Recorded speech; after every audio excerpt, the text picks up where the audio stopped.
à tout le monde, salam, salam à toute notre communauté loin du pays.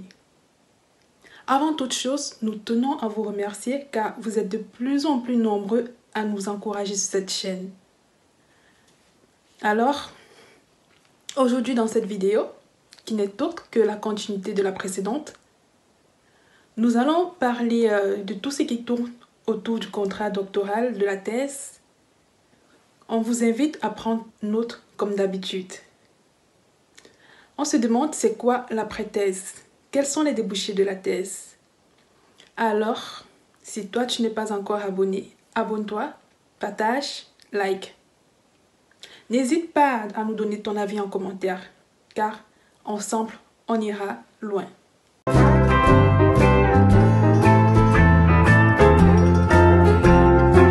Trouver un financement de thèse, c'est compliqué. Vous avez vu, c'est des procédures assez restreintes.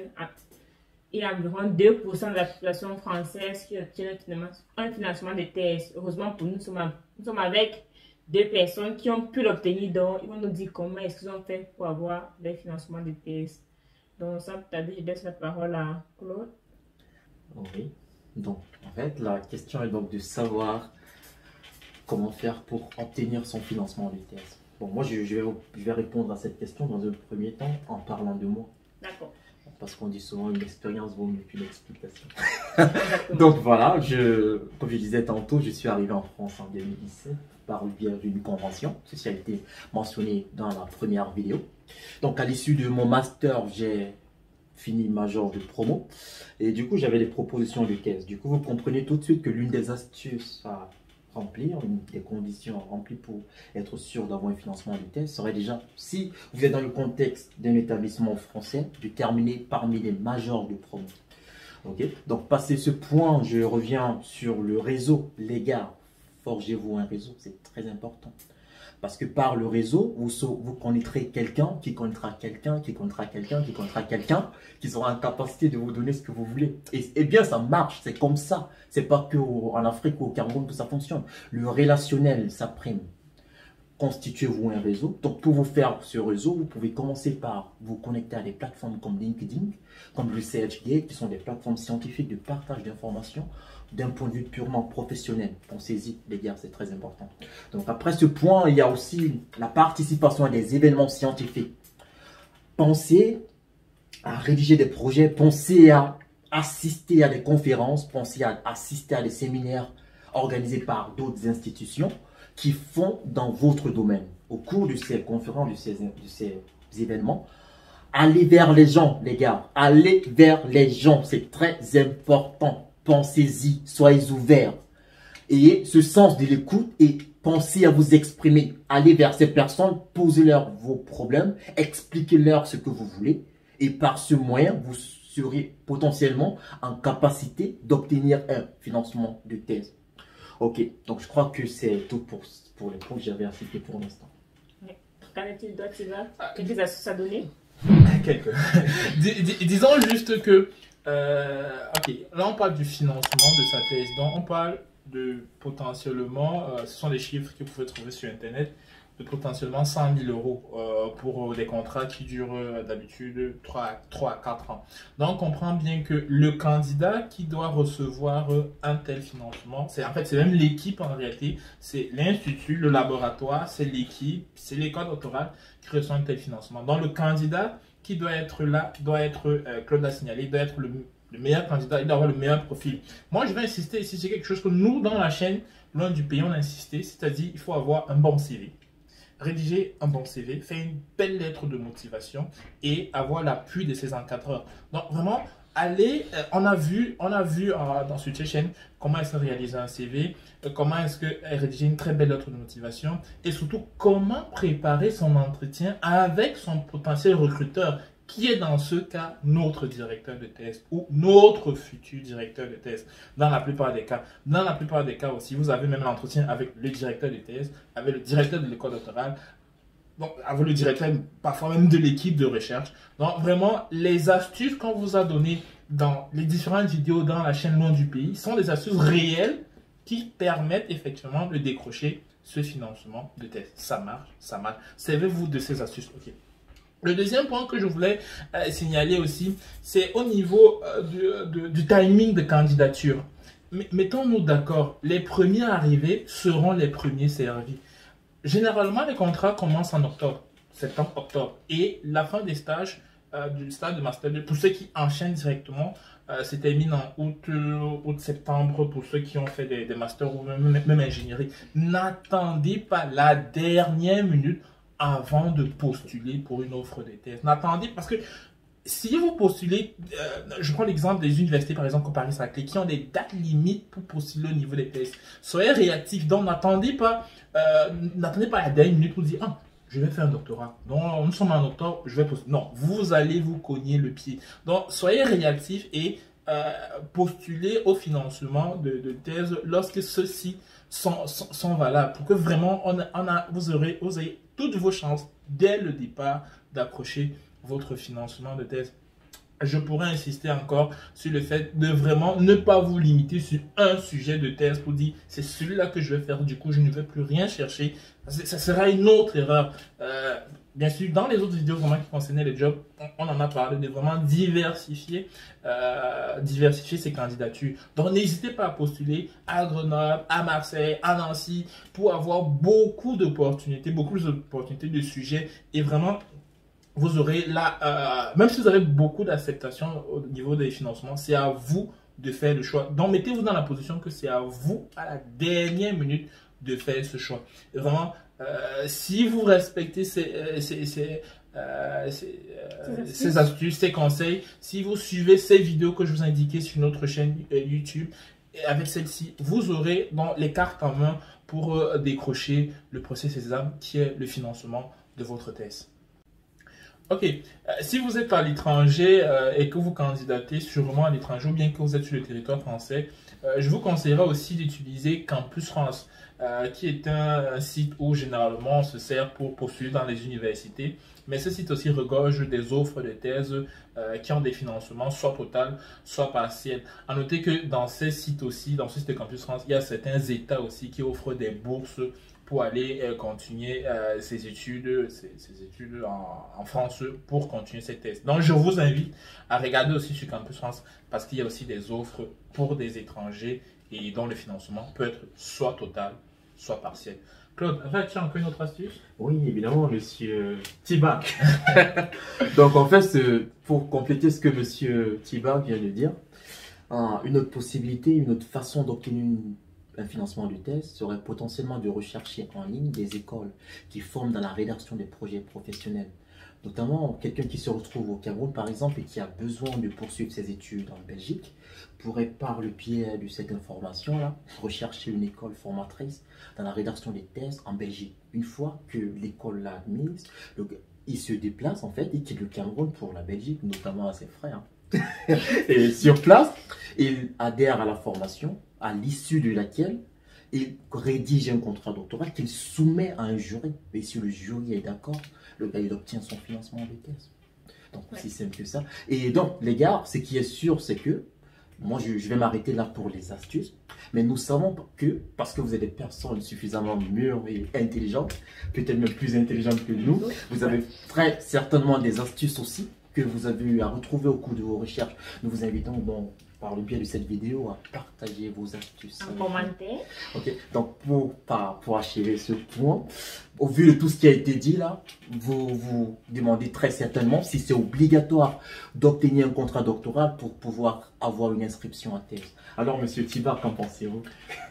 Je dirais de manière spontanée, évidemment, non. Même si on a insisté sur le fait de contrat doctoral comme étant une pièce maîtresse dans sa thèse, il n'est pas obligé de posséder un contrat doctoral pour effectuer une thèse. Vous pouvez la faire si vous respectez les critères qu'on a donnés la toute première vidéo et que vous respectez les timings de l'école doctorale, vous pouvez effectuer votre thèse. À noter, comme j'ai dit, que ce contrat vous protège et vous donne un certain nombre de statuts. Je parle de statuts qui vous permettront d'exercer facilement vos activités de recherche. Bon, les amis, nous voici au thème de cette partie A de la deuxième vidéo en fait. Bon, une astuce aussi afin d'obtenir un coup sur son financement de thèse afin d'être l'élu, comme le thème que vous avez utilisé, dans un laboratoire de recherche. Et bien évidemment, suivez notre page Rien du pays afin d'avoir toutes les informations requises et nécessaires dans les temps pour être à jour. Donc n'hésitez pas à vous abonner si ce n'est pas encore le cas. Sans plus tarder, nous allons passer au petit B de cette deuxième partie qui concerne la thèse. C'est bien beau, mais après avoir fait la thèse, quels sont les débouchés d'un doctorant? Les gars, je vous écoute. Alors, un docteur, c'est bien, mais quels sont les débouchés ou bien quels sont les projets professionnels que l'on peut exercer ou bien que l'on peut faire, les métiers d'avenir avec un doctorat?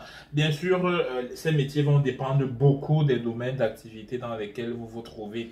Que vous vous trouvez en sciences humaines et sociales, que vous vous trouvez en physique, en mathématiques, en informatique, vous avez différentes branches dans lesquelles vous pouvez vous trouver.